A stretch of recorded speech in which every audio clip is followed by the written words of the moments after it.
Olá, seres maravilhosos desse planeta que está constantemente sob ameaças. Meu nome é Júlia Brasolini e está começando mais um Dobra Espacial, quadro aqui do podcast Missões ao Planeta, onde eu misturo cultura pop com ciência. E dessa vez, nesse episódio com título enorme, eu vou falar sobre um asteroide que no futuro vai se tornar uma manchete sensacionalista, e isso não é um achismo, eu tenho certeza, e falar de um filme que gerou debates na internet e fora da internet, e também vou falar sobre as mudanças climáticas do planeta Terra, e para isso eu vou contar com a participação da oceanógrafa e divulgadora científica Adriana Lippe. Pode ver que é muita coisa, hein? Então, sem mais delongas, bora pro episódio.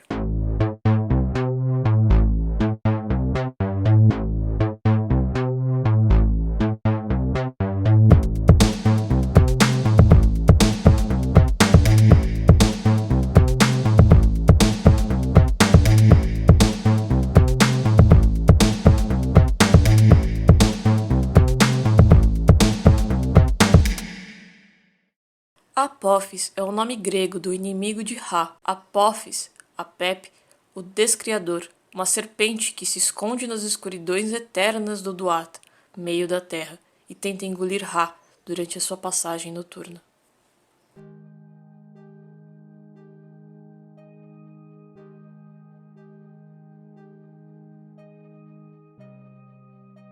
Apophis é um dos asteroides que eu acredito que vai ganhar destaque daqui a uns 7 anos. Isso porque, no dia 13 de abril de 2029, um asteroide vai passar pelo menos ali 37.399 quilômetros da Terra, sendo fora da distância dos satélites geossíncronos e mais perto do nosso planeta do que qualquer outro PHO de tamanho semelhante na história. Mas calma, que essa passagem não vai ser o fim do mundo. Um PHO é a sigla em inglês para Objeto Potencialmente Perigoso, que pode ser tanto asteroide quanto cometa. Mas na maioria dos casos são asteroides, onde atualmente existem cerca de 2.212 PHOs. E o interessante é que, mesmo sendo chamados de potencialmente perigosos, em sua maioria, atualmente esses PHOs não estão em rota de colisão com a Terra, mas possuem órbitas que se aproximam do nosso planeta ao longo do tempo, e daqui centenas ou milhares de anos, enfim, possam cruzar com a Terra. O que define um objeto como potencialmente perigoso é o seu tamanho, ou seja, precisa ser maior que 150 metros e tem que se aproximar da órbita do nosso planeta a cerca de 7,5 milhões de quilômetros, que é equivalente a 0,05 UA, que significa unidade astronômica. Esse 0,05 em unidade astronômica é o equivalente mais ou menos a 7.480 milhões de quilômetros. Já os NEOs, ou Near Earth Objects, são objetos próximos da Terra. Abre aspas. São cometas e asteroides que foram empurrados pela atração gravitacional de planetas próximos em órbitas que lhes permitem entrar na vizinhança da Terra. Composto principalmente de gelo e de água com partículas de poeira embutidas, os cometas se formaram originalmente no sistema planetário externo frio, enquanto a maioria dos asteroides rochosos se formou no sistema solar interno mais quente entre as órbitas de Marte e Júpiter. O interesse científico em cometas e asteroides deve-se em grande parte ao seu status de restos relativamente inalterados do processo de formação do Sistema Solar, cerca de 4,6 bilhões de anos atrás. Fecha aspas. Um site legal para acompanhar e ter informações de asteroides, cometas e missões relacionadas a esses corpos é o site Asteroids Eyes. Acessando eyes.nasa.gov/apps/asteroides, é possível encontrar e clicar no asteroide Apophis, assim como em vários outros, para saber mais sobre ele e como as animações maravilhosas desse site são bem ilustrativas, né? Dá para compreender sua trajetória à distância e que fica representada, né, em escala para a gente compreender onde ele está agora e onde ele vai estar durante a próxima aproximação. Inclusive, esse site é uma das minhas referências para esse episódio. E falando nisso, eu vou deixar o link na descrição. E é assim, o tempo todo haverão aproximações de asteroides com a Terra, mas existe rastreio desses corpos por observadores, agências, astrônomos amadores e cientistas de todo o mundo. Eu já citei exemplos no episódio 15 sobre asteroides, mas existe os CNEOs, ou Centro de Estudo de Objetos Próximos à Terra, que tem por objetivo calcular as órbitas de asteroides e cometas para saber as chances desses danados colidirem com a Terra. Inclusive, você pode checar essas órbitas acessando o Grupo de Dinâmica do Sistema Solar, ou SDD, que deixa todos esses dados públicos. Outra coisa também é que no site Asteroid Eyes você pode ver quais são os próximos asteroides ou cometas que passarão próximos à Terra. Por exemplo, no dia 12 de abril de 2022, haviam 5 asteroides que se aproximaram e passaram perto da gente. Teve, por exemplo, o 2022 GP3, com tamanho estimado de 17,5 metros, que passou a cerca de 6.535.931 quilômetros de distância, e tantos outros que você pode acessar lá e ver quais que estão próximos da gente. We discovered a very large comet. Oh, good for you. It's headed directly towards Earth. This comet is what we call a planet killer. At this exact moment, I say we sit tight and assess. Sit tight and assess. Don't Look Up, ou em português, Não Olhe Pra Cima, é um filme do diretor estadunidense Adam McKay, que estreou em dezembro de 2021 e que eu tive a oportunidade de assistir junto aos apoiadores espaciais pelo nosso canal no Discord. O filme fala sobre como 2 astrônomos descobrem que um cometa está em rota de colisão com a Terra e que este irá dizimar a vida no planeta. Acontece que ninguém do governo dos Estados Unidos, ou até a administradora da NASA, leva a sério o aviso dos 2 cientistas, refletindo, é claro, na mídia e na opinião pública, transformando um fato em algo questionável se é real ou não.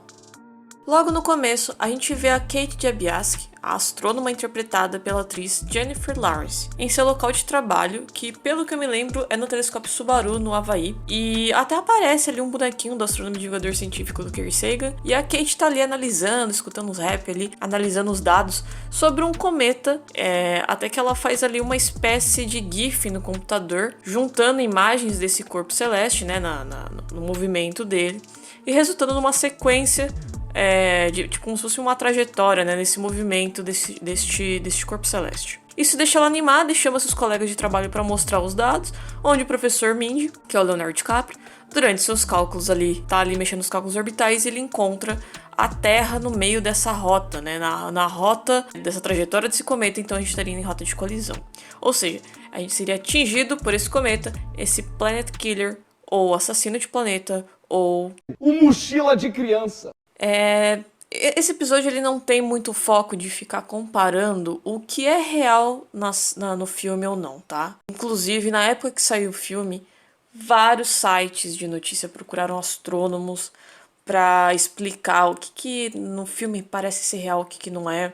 Teve podcast, eu vou indicar algumas coisas aqui pra vocês, mas a ideia desse episódio é mais refletir sobre as ideias que passaram no filme, sobre trazer alguns pontos que eu acho interessante pra gente já abordar e pensar sobre como o sensacionalismo afeta a divulgação científica, principalmente na astronomia, mas como isso também reflete em questões sobre as mudanças climáticas e como aconteceu com a Covid. Mas eu vou recomendar aqui pra vocês, por exemplo, uma matéria da UOL, na Tilt UOL, né, que é Não Olhe Pra Cima, cientistas brasileiros dizem o que é verdade e ficção. E essa matéria é muito legal, porque conta com bastante gente bacana, sabe? Tipo, tem aqui, eles entrevistaram o Eduardo Sato, conversaram com a Roberta Duarte, eles falam sobre se vai vir mesmo, né, um cometa ou não, falam um pouco da missão DART, fala sobre os poderes dos bilionários, sobre criogenia, negacionismo e pesquisa científica, a importância da revisão por pares, isso é bem interessante também, sobre machismo e saúde mental. Então essa matéria eu achei muito interessante, eu vou deixar no link. E eu também quero recomendar pra vocês uma matéria que o Ricardo Gando concedeu uma entrevista pra GQ, que se chama Não Olhe Pra Cima, astrônomo fala se há chances reais de um cometa do tipo atingir a Terra. Então fica também a dica aí pra vocês, tá? Aproveitando nessa base de dicas aí, eu vou recomendar um episódio do podcast Qual Júlia Disse Isso? E não, eu não tô nesse podcast, mas as geniais Julia Jacob, eu acho que eu tô falando certo, que ela é matemática, e a Julia Marcolan, que é física, elas falam no episódio, o nome do episódio é Férias de Casimiro a Don't Look Up, sobre o filme, e também tem a presença da astrônoma Camila Esperança. E falando da Camila Esperança, ela tem um podcast chamado Astronomia em Meia Hora, acho que com certeza vocês conhecem esse podcast, e tem um episódio lá, o nome é Não Olhe Pra Cima, baseados em fatos possivelmente reais, sobre esses pontos de comparação, então fica aí essas minhas recomendações. Mas agora vamos falar um pouco do Apophis, né? Recentemente, um estudo feito pela Universidade Carlos III de Madrid, ou UC3M, em parceria com a Universidade Estadual Júlio de Mesquita Filho Paulista, a Unesp, analisou os efeitos da aproximação do asteroide Apophis, bem como suas características físicas, ângulo de inclinação e trajetória, destacando que o asteroide pode ter suas partículas arrancadas pela gravidade da Terra. Na matéria publicada pelo G1, intitulada Apophis, asteroide que se aproximará da Terra em 2029 pode ter partículas arrancadas pela gravidade, diz estudo, escrito por Roberto Peixoto, conta com mais detalhes do estudo. Segundo os autores, a interação gravitacional entre um planeta e um corpo como Apophis pode alterar a forma do asteroide, quebrar o asteroide em pedaços e desintegrar possíveis pedras soltas na superfície dele, como bem afirmou Gabriel Bordeles Mota. Abre aspas. Para realizar a pesquisa, os cientistas conduziram um conjunto de simulações numéricas para tentar prever como as partículas que orbitam o asteroide reagirão a diferentes situações e como essas possibilidades podem influenciar o comportamento do corpo celeste. Abre aspas. Como ele vai passar bem próximo da Terra, esse corpo vai sofrer efeitos de gravidade do nosso planeta, que é muito grande em relação a ele. Por isso, a gente faz estudos sobre, por exemplo, a sua superfície, sua órbita, se materiais poderão ser arrancados pela Terra, e o nosso estudo mostra que sim, isso é possível. Fecha aspas. Afirmou o G1, o Otton Winter, coautor do estudo, astrônomo e professor da Unesp de Guaratinguetá. Fecha aspas. Isso é bem interessante, né? Porque nessa matéria, o Otton ele fala que, apesar do asteroide ele tá passando bem próximo da Terra, ele tá numa velocidade muito alta, muito alta mesmo. Então, essas partículas que vão sendo arrancadas pela gravidade da Terra, vai continuar seguindo o caminho delas. E meio que vai até formar como se fosse uma cauda, né? E eles estão estudando isso e essa possibilidade da Terra cruzar com essa região. E ele também explicou que antigamente existiam poucos dados sobre Apophis, por isso era recorrente eles falarem sobre colisão. E então isso acabava meio que causando um alvoroço, né? E aí, com o passar do tempo, foi se obtendo mais dados, mais informações sobre a órbita do asteroide. Esses dados foram ficando melhores, né? E eu não diria 100% precisas, mas que com isso os astrônomos como o Otton e o Gabriel e tantos outros foram vendo que as chances de colisão diminuiu bastante. Bom, então agora vamos falar de um problema que já deixou de ser uma ameaça? O partido lhe dizia que rejeitasse as evidências de seus olhos e ouvidos. Era essa sua ordem mais essencial e cabal. Sentiu o coração faltar-lhe ao pensar no enorme poder que se alinhava contra si, na facilidade com que qualquer intelectual do partido derrotaria em debate, nos argumentos sutis que não seria capaz de compreender, e aos quais não saberia muito ou menos responder. Mesmo assim, ele estava certo. Eles estavam errados, e ele estava certo. O óbvio, o banal e o verdadeiro tinham de ser defendidos. O simples é verdadeiro. Agarre-se a isso. O mundo sólido existe, suas leis não mudam. As pedras são duras, a água é molhada, os objetos que não são seguros caem em direção ao centro da Terra. Com essa sensação de que conversava com O'Brien e ao mesmo tempo apresentava um axioma importante, ele escreveu: liberdade é a liberdade de dizer que 2 mais 2 são 4. Se ela é reconhecida, todo o resto a acompanha. Fecha aspas. E eu citei essa passagem do livro 1984 porque o filme ele se agarrou a mostrar, né, os negacionistas e todo esse desespero, que a ideia do Adam McKay era falar sobre as mudanças climáticas e como ninguém tá olhando para isso. O momento desse filme é um momento que tava no meio da pandemia e tal, só que eu fiquei até sabendo depois, né, que ele fez esse filme bem antes de pandemia, escreveu bem antes de tudo isso. Mas aqui no Brasil, infelizmente, ele ficou aberto para muitas brechas, para muitas interpretações, né? Interpretações erradas, inclusive. Teve muito antivacina que se identificou com o filme achando que os negacionistas são pessoas que são a favor da vacina. Teve pessoas de extrema direita achando que os negacionistas do filme estavam relacionados às pessoas que são contra os ideais da extrema direita. E é bem complicado. Inclusive o Thiago Gonçalves, o senhorinho Gonçalves, né, ele escreveu uma matéria para Tilt Wall chamada "Existe uma leitura do filme Não Olhe Pra Cima que me preocupa". Né, e tem um momento que ele fala, né, que o grande problema, ao meu ver, é a percepção do consenso científico. É verdade que os cálculos dos astrônomos haviam sido verificados por colegas, mas, na minha opinião, o filme mostra o esforço para avisar o governo como uma empreitada de um pequeno grupo que abre espaço para a apropriação do tema pelo movimento antivacina. Devemos lembrar, no entanto, que os casos satirizados na obra são resultado da construção prolongada do conhecimento defendidas não por um grupo pequeno de cientistas, mas sim por praticamente toda a comunidade acadêmica, salvo por um seleto grupo de negacionistas que convenientemente descartaram uma parte dos dados para defender um ponto de vista ideológico. Fecha aspas. Então isso é muito importante porque a gente falar sobre esses pontos do filme, porque quando saiu o filme, todo mundo ficou falando muito do filme e era mais procurando astrônomos para saber a opinião dos astrônomos sobre o cometa, se era para vir mesmo ou não, se ia ter alguma coisa do tipo. E eu assisti o filme com o pessoal lá dos apoiadores da Missões do Planeta. E eu demorei muito pra fazer esse episódio, porque eu não queria fazer um episódio falando sobre possibilidades de um asteroide vir pra Terra, de um cometa vir pra Terra, sabe? Eu não queria falar algo desse tipo. Não porque tava todo mundo falando, mas porque eu acho que não era o objetivo do filme, sabe? Não é esse o objetivo do filme. O título já é bem claro. O filme é uma grande metáfora.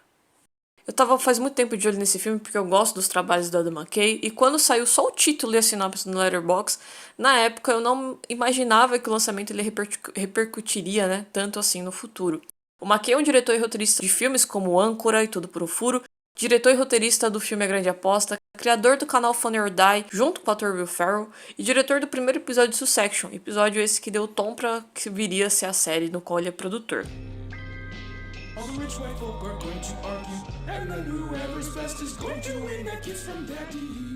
Todos esses trabalhos que eu citei são obras que eu curto demais, mas que, pra contextualizar, o McKay tem, em sua maioria, envolvimento com o que eu chamo de comédia do desespero. São histórias com tom sério, mas que não se leva tão a sério assim e pode confundir os desavisados, sempre tendo algo desconfortável ou com uma pressa, né, por parte dos personagens pra se resolver. Às vezes até com um quê de documentário na forma em que é dirigido. Isso é tipo uma fórmula que eu geralmente enxergo. E fórmula essa que funcionou muito bem no auge, que foi o lançamento de Não Olhe Pra Cima na Netflix. Isso de soar sério, de desesperador, de alarmista, mas que na verdade se trata de uma comédia. E meio uma marca do McKay, e o filme meio que se torna essa grande metáfora, como eu disse. E um grande parênteses aqui. Uma obra ela pode ser uma comédia e fazer críticas sérias, e pode ser até um drama, sem precisar banalizar ou ridicularizar algo. E sim, uma comédia não precisa fazer você morrer de rir, ser besterol pastelão. Fecha parênteses.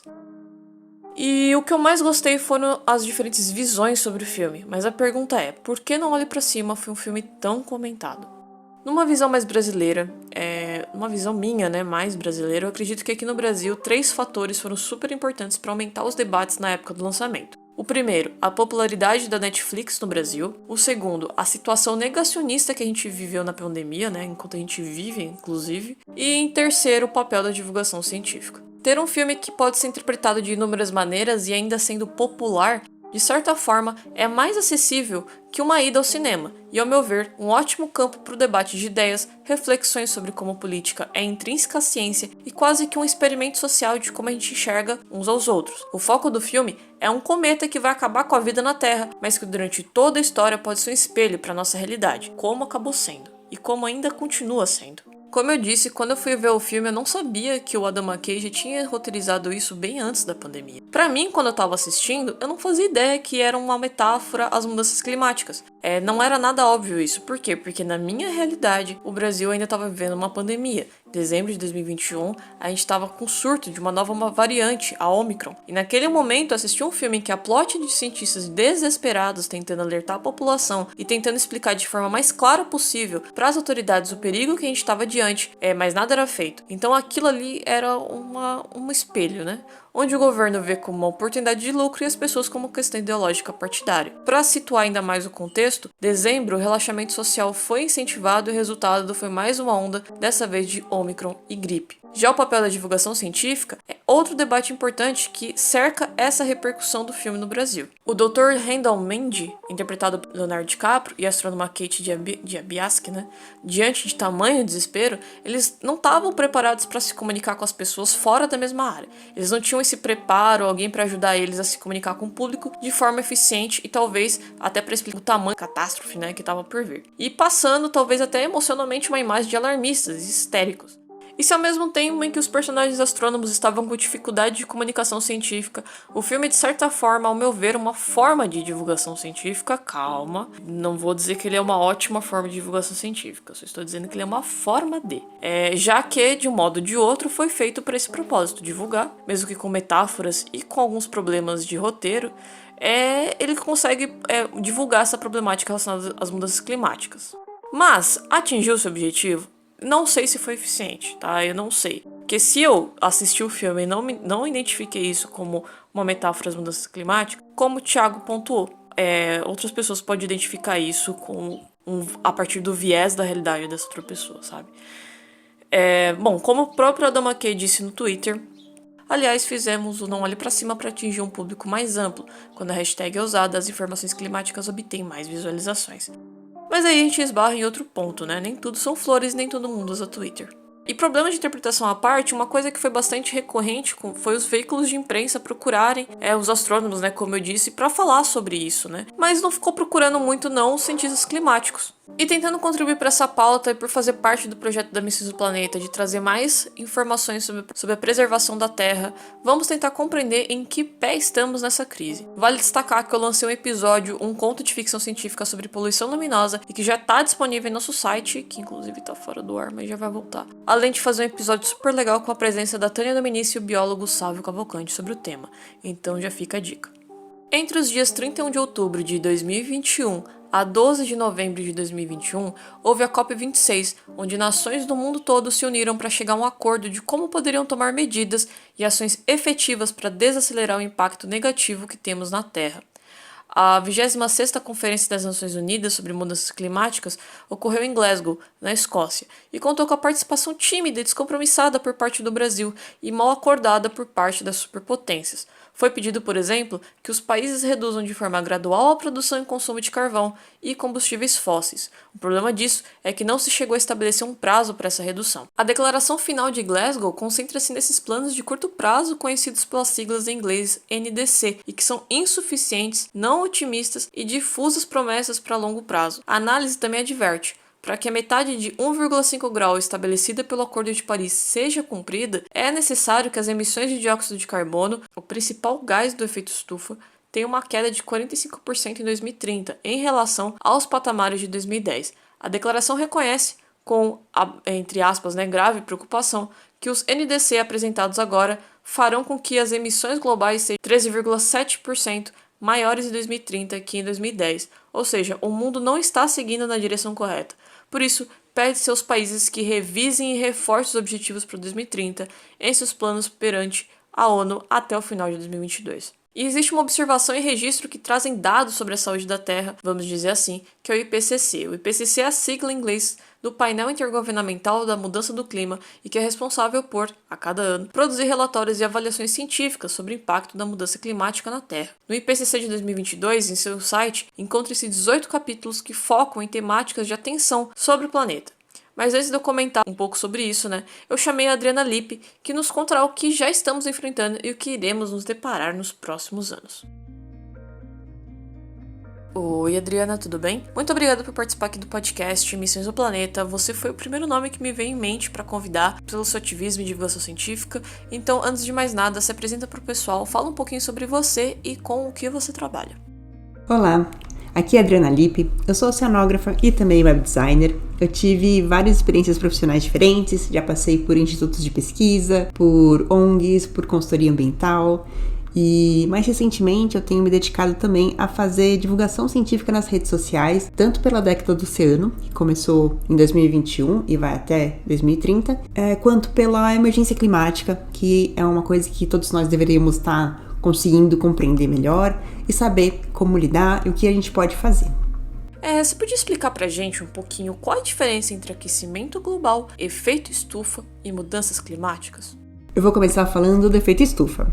Esse nome, efeito estufa, vem das estufas que tinham nos países mais frios, na Europa, que eram casas de vidro que as pessoas colocavam as plantas, às vezes plantas tropicais, plantas que eles pegavam de outros países, e essa casa de vidro mantinha as plantas em uma temperatura mais agradável, A luz do sol atravessava pelo vidro e essa radiação, esse calor que conseguia chegar lá dentro, ele não saía para fora dessa estufa. A gente tem esse efeito acontecendo no nosso planeta por conta da nossa atmosfera. E não é só no nosso planeta, Vênus também tem uma atmosfera que é capaz de efeito estufa. Com isso, gases como gás carbônico, metano, alguns óxidos de nitrogênio, eles vão deixar a radiação passar do Sol, mas quando essa radiação é refletida pelo solo, ela acaba sendo armazenada e isso não vaza, né, para fora do planeta.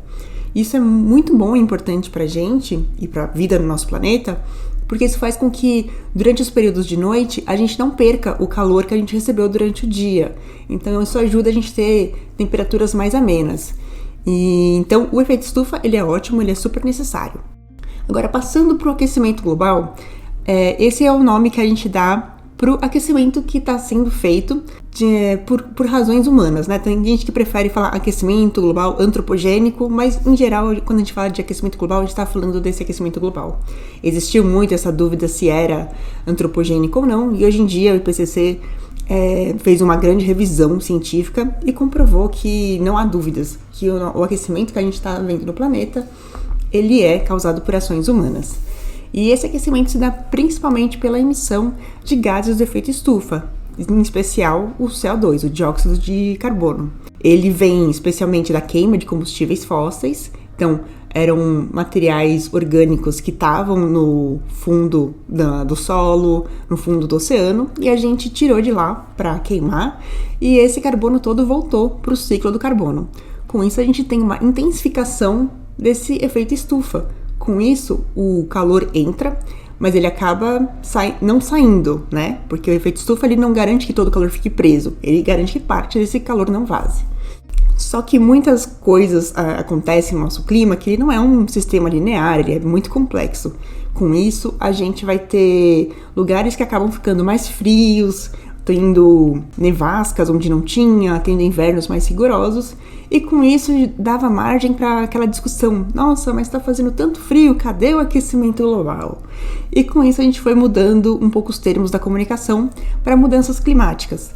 As mudanças climáticas já consideram que a gente está num processo de aquecimento global e evita que a gente tenha que rebater várias vezes discursos negacionistas. Eu li recentemente uma matéria na revista Piauí intitulada Pescando Lixo, em que diz que do lixo encontrado nos mares brasileiros, metade dos itens é plástico. E que traz também uns gráficos bem legais, e tem um trecho que fala que o Brasil joga no mar todo mês cerca de 167 mil toneladas de lixo, o que equivale ao peso de 146 estátuas do Cristo Redentor. Mas como esse lixo, principalmente plástico, vai parar nesses oceanos, né? Existe hoje no Brasil um descarte de lixo direto nos mares, tipo esgoto?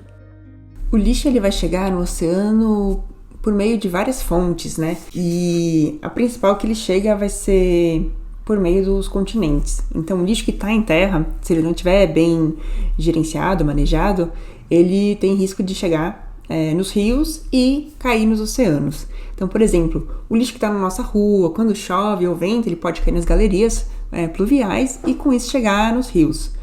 Às vezes no nosso esgoto doméstico, pessoas jogam resíduos sólidos, lixo na privada, e os tratamentos de esgoto eles podem reter parte desses resíduos sólidos. Mas materiais muito pequenos, que a gente chama de microplástico, muitas vezes eles passam por meio desses processos de retenção de resíduos sólidos.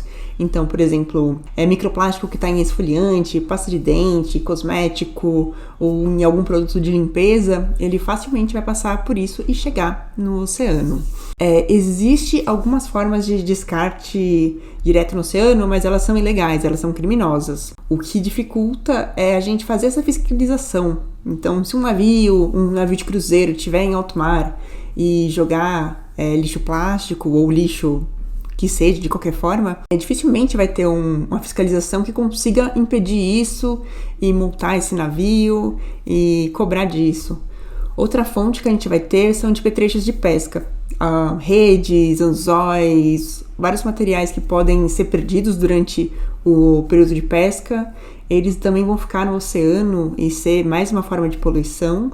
A gente tem o problema das redes fantasmas, que são redes que são ou abandonadas ou que teve algum acidente e o pescador perdeu essa rede, e essa rede vai, além de ser um resíduo plástico, né, ela é feita de nylon, ela também vai ficar presa vai prender animais, e esses animais vão morrer simplesmente pela ação com a rede, assim, eles vão ficar presos, não vão poder caçar alguns animais pulmonados como focas, baleias, tartarugas, não vão conseguir voltar a respirar.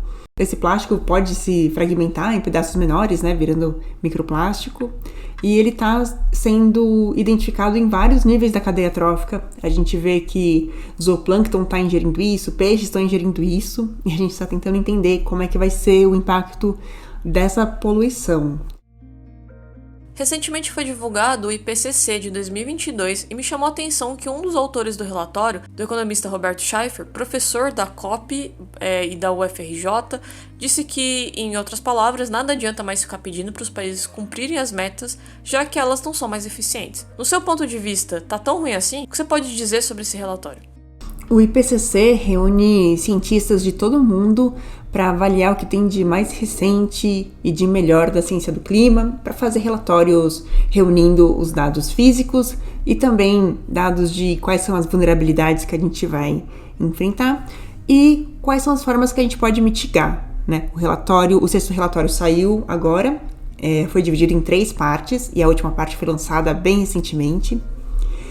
E há mais de décadas que a ciência do clima vem apontando que a gente precisa diminuir as nossas emissões de gases de efeito estufa, né, principalmente o CO2, e acabar o quanto antes com a queima de combustíveis fósseis em grande volume. E eu entendo a fala do Robert Schaeffer, da COP UFRJ, dessa certa canseira das metas que elas não são atingidas, né? Ele diz na entrevista que não adianta nada a gente estipular uma meta e não falar como ela vai ser atingida. Cada país vai ter fontes de emissão de CO2 diferentes. No caso do Brasil, essas emissões vêm principalmente do uso da terra. Então, desmatamento, transformar ecossistemas em pasto. Isso tem sido um grande problema para o Brasil. E a gente sabe que a gente precisa zerar o desmatamento, em especial na Amazônia. A gente precisa ter uma fiscalização mais eficiente, penalizar as empresas que são culpadas por isso, e a gente vê que isso não tem acontecido muito. Então é muito fácil para o Brasil simplesmente colocar uma meta de que a gente vai reduzir ou segurar as nossas emissões, mas não executar elas, né? Essas metas, elas não são... se os países não atingirem, eles não vão ser penalizados de nenhuma forma. Então, ao longo das últimas décadas, a gente tem visto países se comprometerem com coisas que não têm cumprido. E isso dá um certo desânimo em relação a esse ponto. Meu ponto de vista a situação ela tá complicada. A gente já tem cientistas alertando sobre o problema das mudanças climáticas desde os anos 70. As próprias empresas de petróleo norte-americanas, elas têm estudos que sabem do que a gente está lidando. Elas já previram nos anos 70, 80 a condição que a gente está hoje em dia. Infelizmente, a gente teve muito negacionismo que fez com que a gente não tivesse as ações com mais antecedência, que a gente não começasse a agir antes. E infelizmente, essas empresas de petróleo têm um papel nisso. Diversos documentos têm surgido nos últimos anos mostrando campanhas financiadas por essas empresas, tem mostrado como elas fizeram lobby nos governos, e a situação tá complicada sim, mas ainda há muito espaço para a gente trabalhar, há muito espaço para a gente minimizar os efeitos das mudanças climáticas. Então, o que eu posso dizer desse último relatório é que ele traz um cenário que não é legal de encarar, ele não é animador, mas ele mostra os caminhos, ele mostra várias ações que a gente pode fazer. Agora, isso tá com a gente, né? Com a gente no sentido de cidadãos que vão ter que cobrar dos seus governos que essas ações sejam feitas. A gente vai ter que votar melhor, com certeza, mas não só votar. A gente vai ter que acompanhar mais proximamente conselhos, órgãos federais, estaduais, municipais, para que todas essas ações sejam de fato implementadas. Eu já sabia antes do lançamento do filme que ele era uma sátira relacionada com a crise climática. Então eu já fui assistir o vídeo com esse olhar, né, o filme. E pra mim foi um filme muito bom, assim. Eu me vi em vários momentos, eu me vi como uma cientista que queria sair gritando e falar: vocês estão loucos, vocês têm que ouvir o que a ciência fala. Eu acho que foi muito válido. Várias pessoas reclamaram do fato da metáfora usada ter sido um cometa, porque o cometa ele vai, de certa forma, acabar com a vida de todas as pessoas, e a crise climática a gente já entende que ela vai ter efeitos muito perigosos para as pessoas mais vulnerabilizadas e efeitos mais leves e contornáveis para as pessoas de classe média alta, pessoas muito ricas, mas de certa forma o filme é uma grande amostra de tudo que deu errado até agora na forma da gente lidar com a crise climática. Primeiro, os cientistas que não sabem se comunicar, a mídia que não sabe como lidar com a informação e tenta só apaziguar os humores, os empresários que acham que vão resolver isso com novas tecnologias, os governos que não conseguem orquestrar e entender todos os interesses e decidir o que é melhor para o coletivo e para o futuro.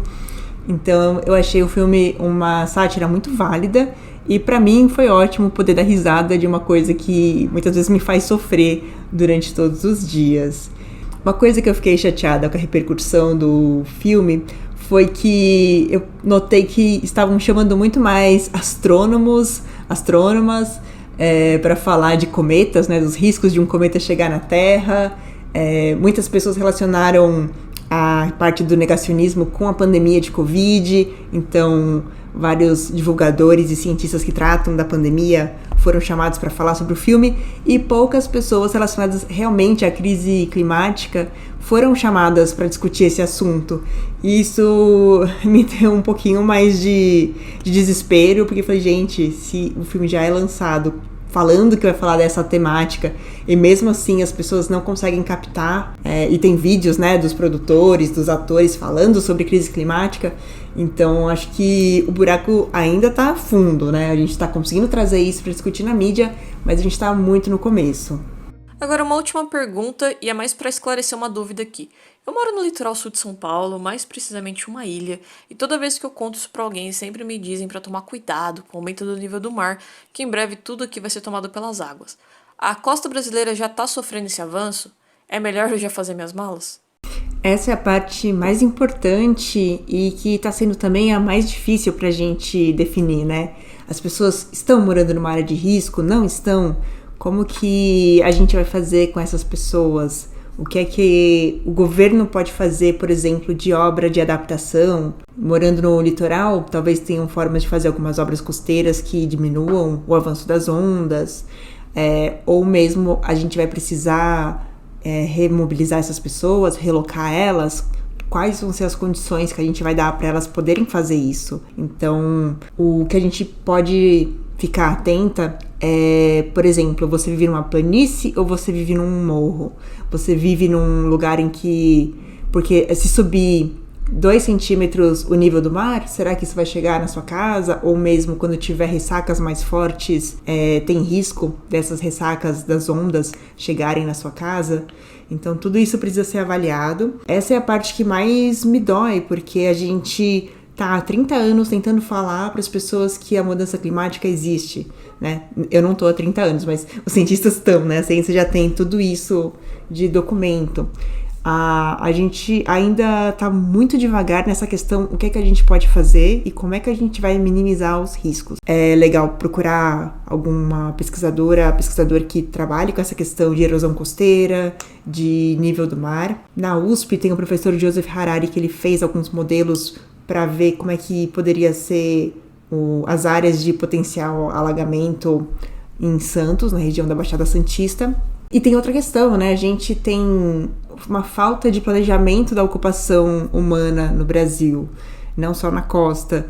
Então, lugares que talvez não devessem ter sido ocupados foram liberados para ocupação, né? Sejam de pessoas, sejam de empresas, hotéis, empreendimentos públicos. E isso vai ser algo muito delicado para a gente lidar, porque é muito complexo. Cada caso é um caso, mas a gente não pode pensar como política pública individualmente. A gente vai ter que fazer grandes grupos de políticas públicas para grandes grupos, e isso exige muita conversa, isso exige muita abertura do governo para entender as pessoas, isso vai exigir muito uma mobilização social dessas pessoas conseguirem garantir os seus direitos e evitar que interesses econômicos de algumas empresas se sobreponham à necessidade de moradia dessas pessoas. Então, o que eu te aconselho é ficar atenta, tenta buscar pesquisas para sua região. E se você já estiver lidando com ressacas que estão chegando na sua casa, provavelmente vai ser interessante você pensar em algum outro lugar para se mudar. Muito obrigada, Adriana, de verdade. Espero que você volte aqui mais vezes e deixe seus recados finais. Eu que agradeço muito pela oportunidade de estar falando desse assunto. Fico à vontade para aprofundar qualquer um desses tópicos aí. Dá para fazer 1 hora conversando sobre cada um desses assuntos. Bom, tô por aí nas redes sociais, principalmente no Twitter, postando algumas coisas sobre ciência oceânica, emergência climática e reclamando da vida. O meu Instagram, meu Twitter é @drilippi, DRILIPPI. E eu tô no Instagram também, tá um pouquinho mais devagar lá, que eu não tô tendo muito tempo, que lá é @dri.lippi, LIPPI também. E tô escrevendo também no blog Espraiada, espraiada.wordpress.com, e tô aí disponível para qualquer outra dúvida. Se vocês ouviram alguma coisa e querem me perguntar, vocês podem me buscar nas redes sociais, porque a gente vai ter que fazer um grande esforço de conscientizar as pessoas, sensibilizar elas sobre esse tema que tem grandes chances de impactar muito na vida delas. E a gente precisa se organizar para a gente cobrar nos lugares certos, né? Dos governos, nos municípios, nos estados, para a gente ter uma ação efetiva para a gente se adaptar e mitigar as mudanças climáticas.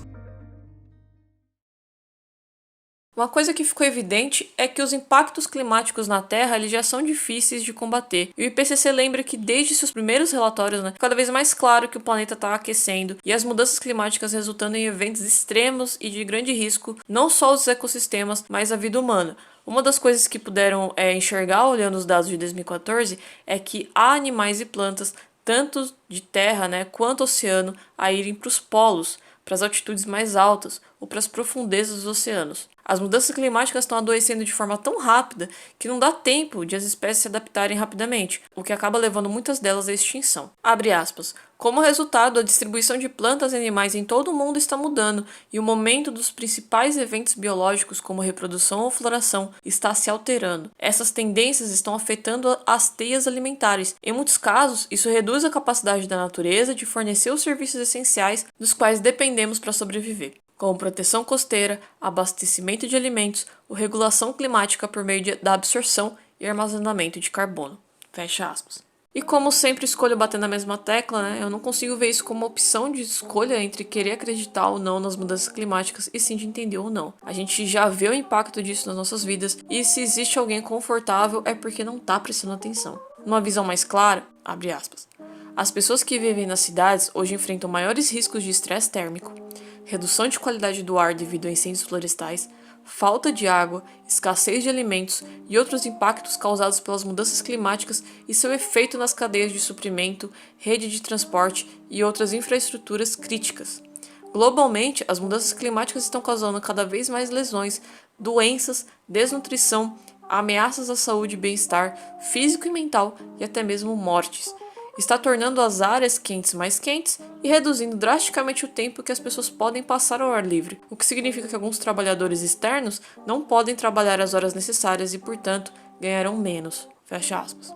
E o relatório do IPCC deste ano destaca que o foco do relatório são as soluções. Segundo eles, está claro que as mudanças menores, marginais, reativas ou incrementais não serão suficientes. Além das mudanças tecnológicas e econômicas, mudanças, na maioria dos aspectos da sociedade, são necessárias para superar os limites da adaptação, construir resiliência, reduzir o risco climático a níveis toleráveis e garantir um desenvolvimento inclusivo, equitativo e justo e alcançar objetivos sociais sem deixar ninguém para trás. Com escapes de interpretação à parte, eu acredito que foi muito bom o filme No Olhe Pra Cima ter recebido essa atenção que teve. Inúmeros ativistas, cientistas e jornalistas que divulgam e alertam sobre o que estamos enfrentando, como aumento de enchentes, queimadas, deslizamentos, ondas intensas de frio e calor, espécies em extinção, aumento de poluição, entre tantos outros problemas, passam por um tipo de silenciamento na sociedade. Não Olhe Pra Cima fica quase por mais de uma semana nos Trend Topics do Twitter, serviu de assunto para influencers de grande alcance falarem nos stories, em canais do YouTube e TikTok, e com o próprio diretor incentivando a usar a tag do filme para compartilhar informações ou falar sobre mudanças climáticas. Eu cheguei a participar de uma das lives lá no canal AstroTubers, onde eu falei sobre possíveis catástrofes que poderiam levar ao fim da Terra como a conhecemos e ou da humanidade em si, e um dos cenários que eu levantei foi justamente as mudanças climáticas. Eu lembro que eu cheguei a citar o IPCC de 2021 e o Guga Rossi mostrou na tela um gráfico que mostra que nos últimos 50 anos houve um aumento agressivo de emissão de dióxido de carbono.